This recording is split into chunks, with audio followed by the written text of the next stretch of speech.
Alright guys, ang mapagpalang araw sa inyong lahat dito kay Rob Trip. Don't forget to subscribe this channel, Rob Trip. Alright? Isang mapagpalang araw sa inyong lahat, alyansa para sa bagong Pilipinas rally in Iloilo ni PBBM. Panoorin nyo ang mga sinabi ng ating Presidente Bongbong. Alright? Let's get it on.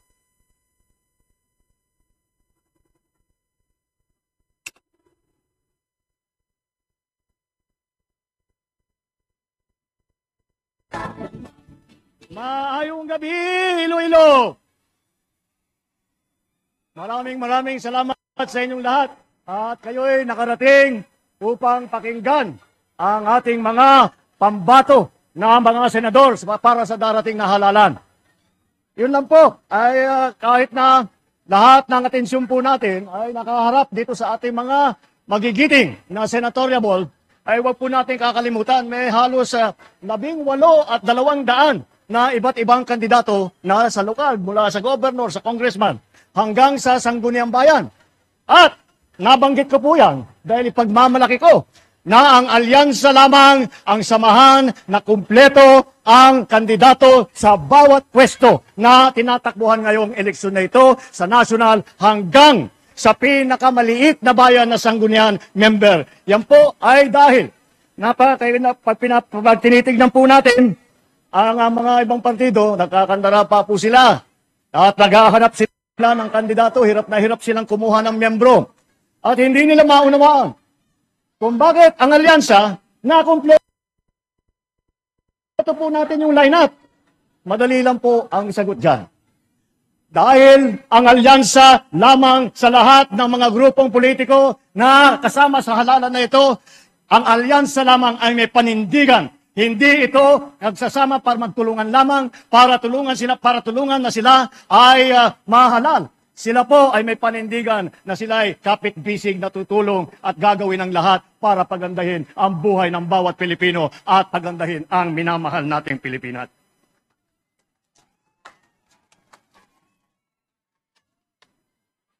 Kaya naman, malakas ang loob ko na magkampanya po sa inyo. Dahil pagka naman,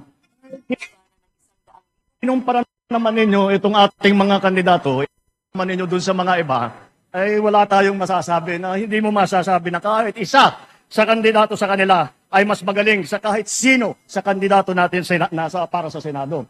Kung kikilatisin natin, pagkikilatisin natin ng isa't isa ang ating mga kandidato, napakatingkad po, napakaganda po, at napakatibay ang kanilang kakayahan. Sila po ang mga pambato natin at sila ay magdadala ng pagbabago. Sila ang magdadala ng kapayapaan dito sa Pilipinas. Ngayon, pinagsama-sama natin ngayon, lahat itong napakagaling na mga kandidato para sa Senado ay nakaka-impress talaga ang kanilang pinagsama-samang lakas. Dahil po, unang-una, tignan po natin ang ating mga kandidato. 8 po sa kandidato natin ay naging senador na. Nandito po, Senator Cayetano, Senator Lacson, Senator Lapid, Senator Marcos, Senator Pacquiao, Senator Revilla, Senator Soto, Senator Tolentino. Naku naman, napakaganda ng ang mga record nila at makikita naman ninyo. Pagka unang araw pa lang na sila'y uupo, pag nanuklok sila sa Senado, unang araw pa lang, hindi na po sila mag-OJT. Alam na nila ang trabaho. Alam na nila ang gagawin nila. Alam na nila ang problema na hinaharap ng ating mga kababayan. At alam nila kung paano gawin para bigyan ng kaunting tulong ang lahat ng ating kababayan. Ito naman, ang galing sa mababang kapulungan sa House of Representatives na naging congressman. Nandiyan po, naging congressman po si Abby Binay. Naging congressman din po si Benhur Abalos. Si Cayetano. Ang kapatid ko, si Amy Marcos, congressman din yan. Manny Pacquiao, congressman din yan. Erwin Tulfo, congressman din. Congressman Villar, si Camille, nasa kongreso ngayon. Kaya makita po, kumbaga po sa basketball, napakalalim po ng bangko namin. Hindi na po sila bagito. At hindi na sila mag-aaral-aral pa. At ang iba, 4 naman dito sa ating kandidato, ay umupo sa cabinet position. Nandyan po si Benhur Abalos na naging MMDA, tapos naging DILG Secretary. Andyan po si Erwin Tulfo na naging kalihim ng DSWD. Si Senator Ping Lacson ay siya naman ang linagay sa Yolanda Rehabilitation Commission na tumulong pagkatapos na dinaanan po kami sa Region 8, dinaanan po kami ng kalakas-lakas na bagyo. At si Senator Tolentino ay siya naman ay dumaan din na nag-MMDA po. At masasabi ko, nabanggit na po natin ng Yolanda, alam niyo po, yan ang record po ni Senator Tolentino sa MMDA. Nung nasa Leyte kami, nasa Tacloban kami, walang dumadating po na tulong. Ang unang dumating na tulong ay galing kay Senator Tolentino ng MMDA. Kaya makita mo talagang malalim ang pagmamahal niya sa taong bayan. Alam nila ang trabaho sa bawat level, mula sa kabinete hanggang sa lokal, hanggang sa pinakababa. Hindi sila nagdadada. Marami silang ginagawa. Hindi sila, they are not here to oppose. They are here to propose. Ibig sabihin po, hindi sila nandito upang makapagdebate lamang, upang paninira lamang. Sila ay nandito upang maghanap ng mga bagong paraan para tulungan ang ating mga kababayan. Tatlo naman, ang naging gobernador sa malalaking probinsya. Ang kapatid ko, si Aimee Marcos, naging gobernador sa amin, sa Ilocos Norte. Si Paring Lito Lapid, naging gobernador sa Pampanga. O, naging governor. Sino yung naging governor ng Cavite? Kalaki-laki na probinsya. Governor Bong Revilla. O, yan ang mga governor. Meron din po kami, mga city mayor, malalaking syudad.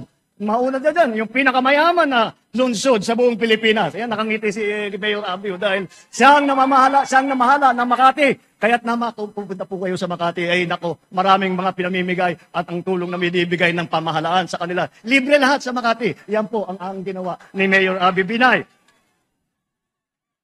Si Benhur Abalos, naging mayor din ng Mandaluyong. Narinig nyo naman po. Marami siyang natanggap na award, marami siyang natanggap na pagkikilala dahil sa kanyang performance bilang mayor ng Mandaluyong.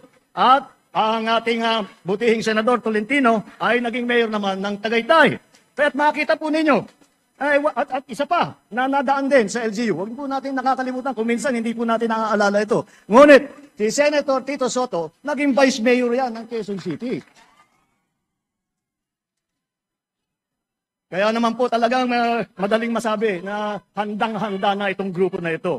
At hindi lamang, at pag-uusapan naman ang mga issue ng ating mga kababaihan, hindi po tayo may iwanan. Dahil apat ang babae dito sa ating lineup. At hindi ito, alam niyo po, kilala ko silang lahat ng matagal. Palagay ko, itong ating mga babae na senador, palagay ko, mas matapang pa sa sundalo itong mga ito. Kaya makakatiyak po kayo, mga kababaihan, maririnig ang boses ninyo, at ipagtatanggol ang mga karapatan ninyo ng ating mga lady senators. Dahil ang ating pinag-usapan dito ay legislatura, ang pagsulat ng mga batas. Dito po sa ating lineup, apat po ang abogado. Si Attorney Benhur Abalos, Attorney Abby Binay, Attorney Pia Cayetano, Attorney Tol Tolentino. Yan po, sila ay sanay na sanay po at nakakaunawa sa mga pangangailangan para pagandahin ang mga batas na lumalabas sa Kongreso. Pagdating naman sa mga pinanggalingan, baka akala po ninyo, silang lahat ay tiga Maynila lamang. Baka akala ninyo, isa lang ang pinanggalingan nila, sa Luzon lang nanggaling. Hindi po ganun. Pagdating sa geographical representation, dalawa po ang taga Mindanao. Alam nyo, kilala nyo naman ang ating kampiyon. Si Senator Manny Pacquiao ay galing... Si Senator Manny Pacquiao ay galing Bukidnon, Sarangani at saka Jensan. Si Erwin naman, lumaki sa Davao Oriental, sa Sulu. Mga probinsya kung saan nadistino ang kanyang bayaning ama. At isa pa, ang una pong Vicente Soto ay naging senador na galing naman sa Cebu. At alam naman siguro ninyo, ang nanay namin ni Aimee, ang aming ina, mga 100% waray. Wala sa kanilang may bahid na problema. Wala sa kanilang wala kayong maririnig na masamang balita tungkol dito sa ating mga kandidato. Ito ay hindi lamang sila ay magaling. Sila ay mabubuting tao. sila ay mabubuting nagseserbisyo sa publiko. Wala sa kanila ang may bahid ng dugo dahil sa tukhan. Wala sa kanila ang kasabwat sa pag-aabuso na binulsa ang sako-sakong pera, pinagsamantalahan ang pandemya, binayaan na magkasakit at mamatay ang ating mga kababayan nung panahon ng COVID.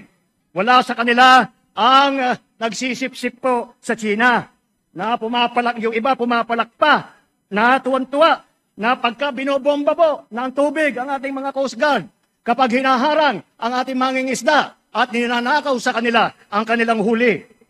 Kaya po, makikita po natin na malinis po ang record nila. Malinis po ang kanilang ginagawa. Malinis po ang kanila naging trabaho. Kaya po, napakadali po ikampanya ang ating lineup. Marami pong nagsasabi na ang midterm election daw ay hindi masyadong mahalaga, hindi masyadong importante dahil hindi naman na magbabago ang Pangulo. At yung naiwang isang dosena pa na senador ay hindi naman mapapalitan. Well, siguro naman sa ibang halalan, baka totoo 'yun. Ngunit hindi totoo po ito sa halalan na ito sa midterm election. Dahil ang pagpili ninyo, ang iboboto ninyo ay ang magsisilbi ng gabay kung ano ang tutunguhan ng ating bansa. Babalik ba tayo sa nakaraan na ibinubugaw ang ating bayan bilang isang sugalan ng mga dayuhan? Babalik ba tayo sa landas na umaapaw sa dugo ng mga inosenteng mga bata na inakyat sa bahay, inagaw sa kanilang mga ina at kinuha ang kanilang kinabukasan? Alam nyo po, dalawa po ang pagpipilian na ngayon natin. Mamimili ba tayo na babalik tayo sa panahon ng lagim o tayo ba ay tutungo patuloy sa ating kinabukasan na maliwanag, na mapayapa at maganda para sa lahat ng Pilipino? Hindi po namimili kung sinong uunahin, hindi po namimili kung sinong sikat, kung sinong mayaman, basta Pilipino, tinutulungan ang Pilipino. Yan po ang panindigan po ng alyansa. Kaya't po pagdating ng Mayo, isipin po ninyo na ang bawat boto ninyo ang magbibigay sa atin ng magandang kinabukasan. Ang kinabukasan na ating lahat na ilayunin natin na mapaganda ang buhay ng bawat Pilipino, mapaganda ang ating minamahal na bansang Pilipinas. At ang pag-asa lang po natin ay ang ating mga kandidato. Kaya't mabuhay ang alyansa! Mabuhay po kayo! Maraming salamat po! Maayong gabi!